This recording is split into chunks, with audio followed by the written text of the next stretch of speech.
Hi friends, I'm PuyaHN and I welcome you all back to my channel. I'm back with a new tutorial and in this one, we're making a short film. But before we start, let's watch the movie together and then we'll start the tutorial. Let's begin. Halfway through the day in Yorkshire and there looked to be no holding 20-year-old Richard Burns, who was well ahead of his rivals. The battle for second place was hotly contested. Initially Steve Bennett was up there, but it wasn't going to be his day. After Bennett rolled his car in Langdale, the Cumbrian driver Steve Eggleston took up the chase. Welshman Inan Price had the added pressure of a Top Gear camera on board. Keep it neat, hairpin right.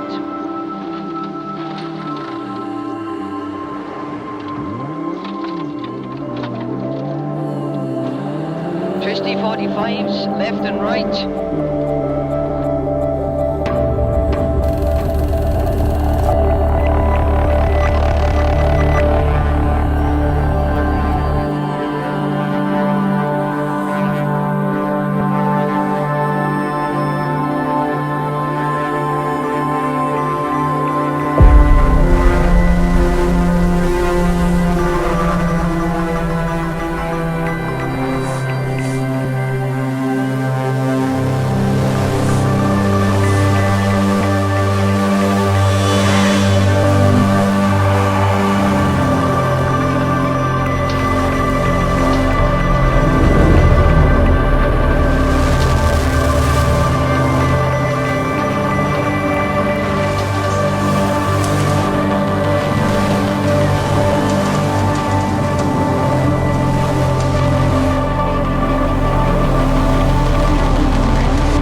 Alright, hope you enjoyed the movie.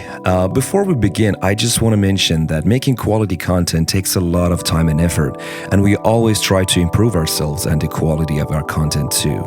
So I humbly asking you to consider subscribing to my channel so that we could keep doing what we do and make more videos, and I really thank you for that.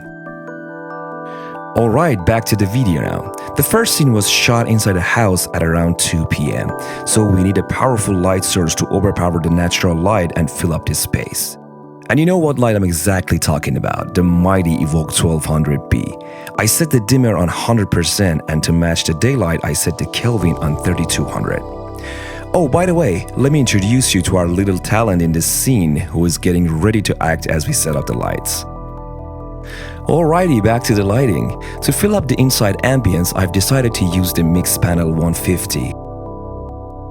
I also used the Forza 60C together with the lens to create these beautiful sunbeams on the floor.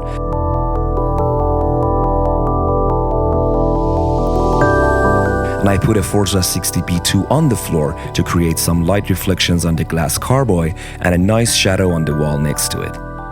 I think it turned out as I expected and everything is looking good.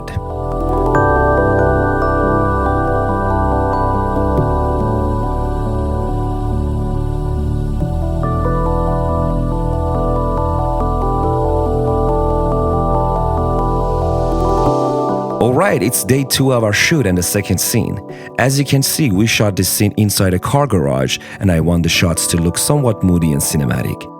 So I set up a Forza 60B2 on the ceiling pointed down with a softbox attached to add some soft light on the character, and I make sure the light only hits the back of the character.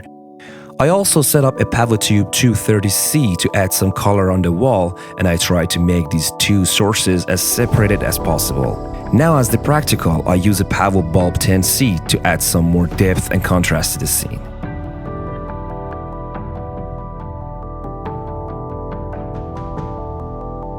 So far, these are the lights I've used here. a 6dB2, a PavoTube 230C, and a PavoBulb 10C. And before I forget, let me tell you that the Litolite 5C is also a great choice to light up the box in front of the character since it's very small and diverse. Very well, let's add some haze and I think that's it. I love it.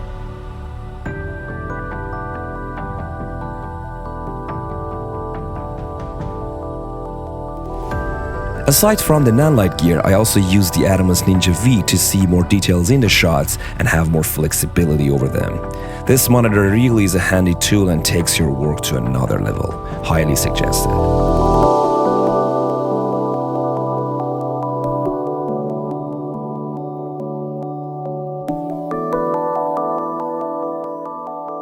Alright, back to the movie now. So you see here that I've tried to mimic the car headlights on the front wall, and all I did was to use a Forza 60C with the lens from the distance and pan the lights on the front wall manually.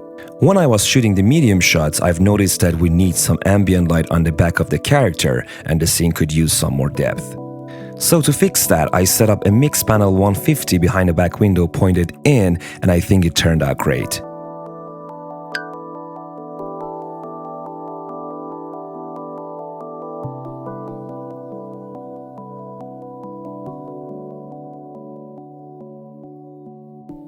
Alright, let's begin day 3 of our shoot, which happens in the same location as before. I think what suits best here is practical lights. Aside from personal love for them, I think this space really could use a lot of that. To make that happen, I've used 2 PavoTube 230Cs and 2 PavoTube 230Xs, and I've set them up vertically on the 4 corners. I've also used a Forza 720B and 2 Mixpanel 150s, one of which was used behind the window and the other together with the softbox attached to the ceiling pointed down on the car to add some feel on the character and to the car itself. Having so many lights attached to different places and controlling them individually was a big hassle, so that the Nanlite came to save us here. You always need to save time and energy on the project so that you could focus on the main things. And the Nanlite made that happen for us, highly suggested.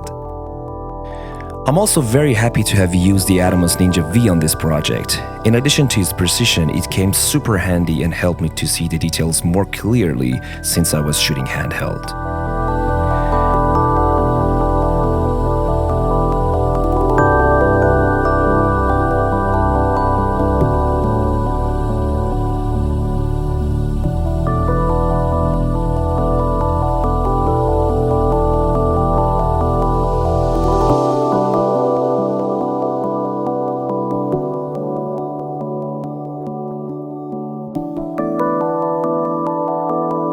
Pay attention to the light placement in this scene.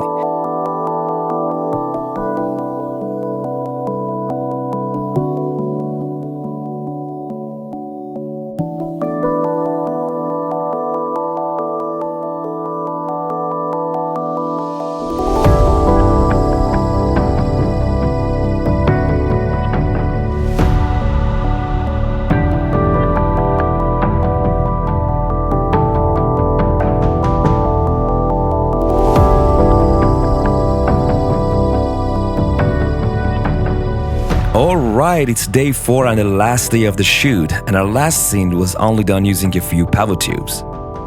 We weren't actually allowed to set up fixed lights in the parking area, so the next best thing to me is the beloved tubes. I love how they light up the scene, they're portable and can hold enough charge for the rest of the shoot. So I put each PavoTube next to the parking blocks, and when the car moves fast, this is how it looks in the shot.